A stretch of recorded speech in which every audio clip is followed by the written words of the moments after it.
Hello everyone, இது உங்களோட மக்கு குக்கு. இன்றைக்கி நம்ம வீடியோக்குள்ளே போகிறதுக்கு முன்னாடி நம்ம சேனலை நீங்கள் இன்னும் சப்ஸ்கிரைப் பண்ணலன்னா உடனே பண்ணிடுங்க. வாங்க இன்றைக்கி என்ன டிஷ்னு பார்க்கலாம். இன்றைக்கி நம்மளோட டிஷ் ஒரு கேரளா டெசர்ட் எலான்ச்சி.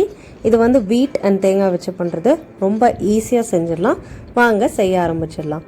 முதல்ல தேங்காய் ஸ்டஃபிங் வந்து ரெடி பண்ணிக்கலாம். அதுக்கு ஒரு பேனை நல்லா சூடு பண்ணிவிட்டு 2 டேபிள் ஸ்பூன் நெய் சேர்த்துக்கோங்க. இந்த நெய் வந்து நல்லா உருகி சூடாகட்டும். சூடானதுக்கப்புறமா இதில் வந்து உங்களுக்கு பிடிச்சமான நட்ஸை வந்து பொடி பொடியாக நறுக்கி சேர்த்துக்கோங்க. அது என்னவா வேணால் இருக்கலாம். உங்களுக்கு முந்திரி, பாதாம், பிஸ்தா, வால்நட்ஸ் எது பிடிச்சாலும் சேர்த்துக்கலாம். இது கூட நீங்கள் ட்ரை ஃப்ரூட்ஸ் எது வேணாலும் சேர்த்துக்கலாம். ஆப்ரிகாட்ஸ், உலர்ந்த திராட்சை, அந்த மாதிரி எது வேணால் சேர்த்துக்கலாம். உங்களோட இஷ்டம்தான். இல்லை நீங்கள் இது எதுவுமே சேர்த்த வேணாம், எனக்கு தேங்காய் மட்டும் இருந்தால் போதுனாலும் அப்படியும் நீங்கள் வந்து செய்யலாம். இதை வந்து நெய்யில் ஒரு நிமிஷம் போல் நல்லா ரோஸ்ட் பண்ணுங்கள், மீடியம் ஃப்ளேமில் வச்சுட்டு. அப்போ இந்த அரோமாலாம் நல்லா ரிலீஸ் ஆகும். இந்த ரோஸ்ட் பண்ண நட்ஸ் வந்து நம்மளோட ஸ்டஃபிங்க்கு ஒரு க்ரன்ச்சினஸை கொடுக்கும். அதுக்காக தான். இப்போ நல்லா ரோஸ்ட் ஆகிடுச்சு நெய்யில் நம்மளோட நட்ஸ் எல்லாமே. அடுத்த ஸ்டெப், இதில் வந்து 1 கப் போல் பொடி பண்ண வெல்லம், அதாவது நாட்டு சர்க்கரை சேர்த்துக்கிறேன். நீங்கள் நாட்டு சர்க்கரைக்கு பதிலாக வெள்ளை சர்க்கரையும் சேர்த்துக்கலாம். ட்ரெடிஷ்னலாக வெள்ளை சர்க்கரை தான் சேர்த்துவாங்க. நான் வந்து கொஞ்சம் ஹெல்த்தியாக பண்ணலான்னு நாட்டு சர்க்கரை சேர்த்துருக்கேன் இன்றைக்கி. இந்த நாட்டு சர்க்கரையை இப்போ கரைக்கிறதுக்காக 3 டேபிள் ஸ்பூன் தண்ணி சேர்த்துக்கோங்க. நீங்கள் வெள்ளை சர்க்கரைனாலும் இதே அளவு தான் தண்ணி சேர்த்துட்டு, இந்த தண்ணியில் வந்து இந்த சர்க்கரை வந்து நல்லா கரையணும். எந்த கட்டியுமே இல்லாமல் ஃபுல்லாக வந்து கரையணும். நல்லா கரைஞ்சதுக்கப்புறமா ஒரு நிமிஷம் போல் நல்லா இதை வந்துட்டு கொதிக்க விடுங்க. அப்போ வந்து இந்த மாதிரி நம்ம வெல்லம் வந்து தண்ணியில் கரைஞ்சி லைட்டாக வந்து திக்காக ஆரம்பிக்கும். இந்த ஸ்டேஜில் நம்ம துருவி வச்ச தேங்காவை சேர்த்துக்கலாம். 1 கப் போல் தேங்காய் வந்து கரெக்டாக இருக்கும். இந்த வெல்லத்தோட அளவுக்கு 1 கப் தேங்காய், 1/2 கப் சர்க்கரை, இதுதான் வந்து அளவு. இப்போது இந்த வெல்லத்தோட இந்த தேங்காய் வந்து நல்லா வந்து கோட் பண்ணுங்கள். நல்லா மிக்ஸ் பண்ணி எல்லாம் ஒன்று சேர்ந்து நல்லா ஜெல் மாதிரி வரும். நல்லா ஜெல் ஆகணும் எல்லாம் ஒன்று சேர்ந்து. அந்தளவுக்கு நல்லா வந்து நம்ம மிக்ஸ் பண்ணணும். நல்லா கலந்துகிட்டே இருங்க. லோ ஃப்ளேமில் வச்சுக்கோங்க. அப்போ தான் வந்து தேங்காய் வந்து அடி பிடிக்காது. நல்லா கலந்தாச்சு. இப்போது அடுத்த ஸ்டெப்பாக நம்ம இதில் வாசனைக்காக 1 டீஸ்பூன் ஏலக்காய் பொடி சேர்த்துக்கிறேன்.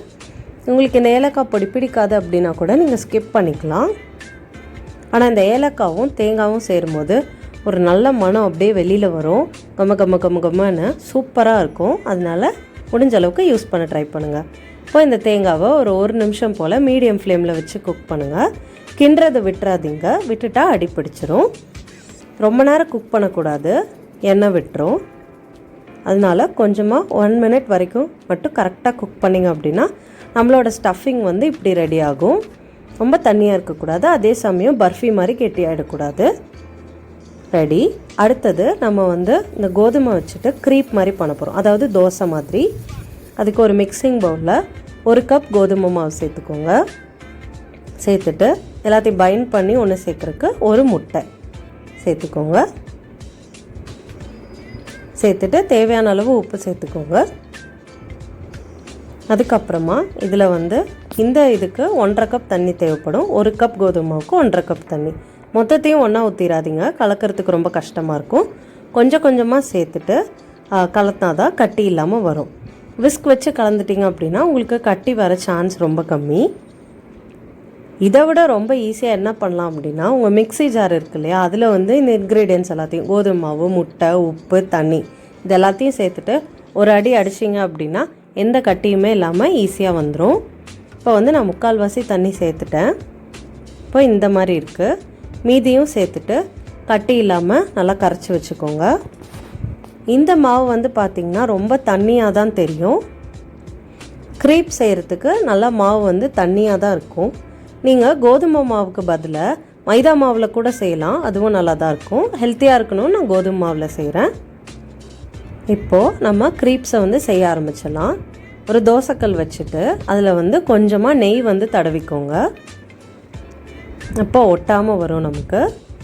ஒவ்வொரு தடவையும் க்ரீப் செய்யும் போது மாவை ஒரு தடவை கலந்து விட்டு செய்யுங்க. ஏன்னா வீட் வந்து அடியில் வந்து செட்டில் ஆகிக்கிட்டே இருக்கும், தண்ணியாக இருக்கு இல்லையா மாவு, அதனால்.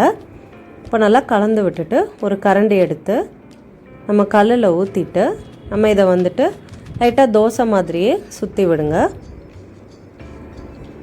நல்லா லேஸாக இருக்கணும். இப்போ இப்போ இதை வந்து மீடியம் ஃப்ளேமில் ஒரு 2 நிமிஷத்துக்கு குக் பண்ணுங்கள். திருப்பி போட தேவையில்ல. இது அந்த லைட் கலர் மாதிரி கொஞ்சம் டார்க்காக மாற ஆரம்பிக்கும் இந்த மாதிரி. அதே மாதிரி சைட்ஸ்லாம் வந்து எலும்பி வர ஆரம்பிச்சிடும். இந்த ஸ்டேஜ் வந்துருச்சுன்னா நம்மளோட க்ரீப்ஸ் வந்து வெந்துருச்சுன்னு அர்த்தம். ஒரு 2 நிமிஷம் தான் எடுத்துக்கும். இப்போ நம்மளோட க்ரீப் வந்து ரெடி ஆகிடுச்சு. இதே மாதிரி மித்த க்ரீப்ஸையும் ரெடி பண்ணி இந்த மாதிரி ஆற விட்டு அடுக்கி வச்சுக்கோங்க. நம்மளோட க்ரீப்ஸ்லாம் பார்த்திங்கன்னா நல்லா தின்னாக அழகாக ரெடியாக இருக்குது. இதுக்குள்ளே தான் நம்ம கோகனட் ஸ்டஃபிங் வைக்க போகிறோம். நம்மளோட கோகனட் ஸ்டஃபிங்கும் நல்லா ஆற விட்டு நல்லா எடுத்து வச்சுருக்கேன். அடுத்து இப்போ அசெம்பிள் பண்ண ஆரம்பிச்சிடலாம். ஒரு தட்டில் நம்மளோட க்ரீப்பை வைக்கணும். பின்னாடி பக்கத்தை வந்துட்டு இப்படி மேல் பக்கமாக நம்ம பார்க்குற மாதிரி வச்சுட்டு அதில் வந்து நம்மளோட கோகனட் ஸ்டஃபிங்கை ஒரு 2 ஸ்பூன் வைங்க. அதுவே கரெக்டாக இருக்கும். ஒரு சைடாக வச்சுக்கோங்க. வச்சுட்டு நான் இப்போது மடிக்கிற மாதிரியே நீங்கள் வந்து க்ரீப்ஸை வந்து மடிக்கணும். ஒரு தடவை மடிச்சுட்டு அடுத்து வந்து இந்த பக்கம் லெஃப்ட் சைடு 2 பக்கமும் மடிச்சுட்டு இதை வந்து ஒரு ரோல் பண்ணிடுங்க. இந்த ஷேப்பில் நம்மளோட எலாஞ்சியை வந்து நம்ம அசெம்பிள் பண்ணி ரெடி பண்ணணும்.